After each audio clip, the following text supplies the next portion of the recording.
کیا آپ نے ایک حاکم اور ایک مشہور تاجر کا واقعہ سنا ہے؟ تو چلیے چلتے ہیں آج کی ویڈیو کی جانب۔ کہتے ہیں کہ پرانے وقتوں میں کسی حاکم نے ایک بڑی گزرگاہ کے بیچوں بیچ ایک چٹانی پتھر ایسے رکھوا دیا کہ گزرگاہ بند ہو کر رہ گئی۔ اپنے ایک پہرے دار کو نزدیک ہی ایک درخت کے پیچھے چھپا کر بٹھا دیا تاکہ وہ آتے جاتے لوگوں کے رد عمل سنے اور اسے آگاہ کرے۔ اتفاق سے جس پہلے شخص کا وہاں سے گزر ہوا وہ شہر کا مشہور تاجر تھا، جس نے بہت ہی نفرت اور حقارت سے سڑک کے بیچوں بیچ رکھی اس چٹان کو دیکھا۔ یہ جانے بغیر کہ یہ چٹان تو حاکم وقت نے ہی رکھوائی تھی، اس نے ہر اس شخص کو بے نقط اور بے حساب باتیں سنائی جو اس حرکت کا ذمہ دار ہو سکتا تھا۔ چٹان کے ارد گرد ایک دو چکر لگائے اور چیختے دھاڑتے ہوئے کہا کہ وہ ابھی جا کر اعلیٰ حکام سے اس حرکت کی شکایت کرے گا اور جو کوئی بھی اس حرکت کا ذمہ دار ہوگا اسے سزا دلوائے گا،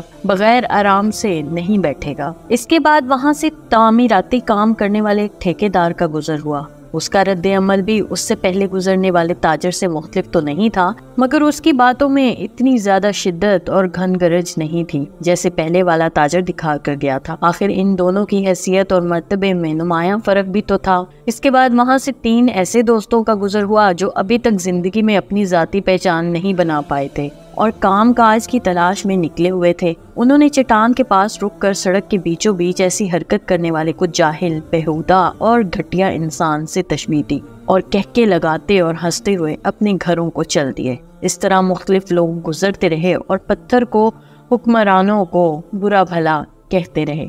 اس چٹان کو سڑک پر رکھے 2 دن گزر گئے تھے کہ وہاں سے ایک مفلوک الحال اور غریب کسان کا گزر ہوا۔ کوئی شکوہ کیے بغیر جو بات اس کے دل میں آئی وہ وہاں سے گزرنے والوں کی تکلیف اور احساس کا تھا۔ وہ یہ چاہتا تھا کہ کسی طرح یہ پتھر وہاں سے ہٹا دیا جائے۔ اس نے وہاں سے گزرنے والے راہگیروں کو دوسرے لوگوں کی مشکلات سے آگاہ کیا اور انہیں جمع کر کے وہاں سے پتھر ہٹوانے کے لیے مدد کی درخواست کی، اور بہت سے لوگوں نے مل کر زور لگا کر چٹان نما پتھر وہاں سے ہٹا دیا۔ جیسے ہی یہ چٹان وہاں سے ہٹی تو نیچے سے ایک چھوٹا سا گڑھا کھود اس میں رکھی ہوئی ایک صندوقچی نظر آئی، جسے کسان نے کھول کر دیکھا تو اس میں سونے کا ایک ٹکڑا اور خط رکھا تھا جس میں لکھا ہوا تھا کہ حاکم وقت کی طرف سے اس چٹان کو سڑک کے درمیان سے ہٹانے والے شخص کے نام، جس کی مثبت اور عملی سوچ نے مسائل پر شکایت کرنے کی بجائے اس کا حل نکالنا زیادہ بہتر جانا۔ اندھیروں کی شکایت کرنے سے تو بہت بہتر تھا کہ اپنے حصے کا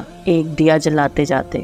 اس طرح کی مزید دلچسپ ویڈیوز دیکھنے کے لیے دیکھتے رہیے میرے چینل کو لائک، سبسکرائب اور شیئر ضرور کیجیے، اور ساتھ ہی ساتھ بیل آئیکن کو بھی دبا دیجیے۔ شکریہ، اللہ حافظ۔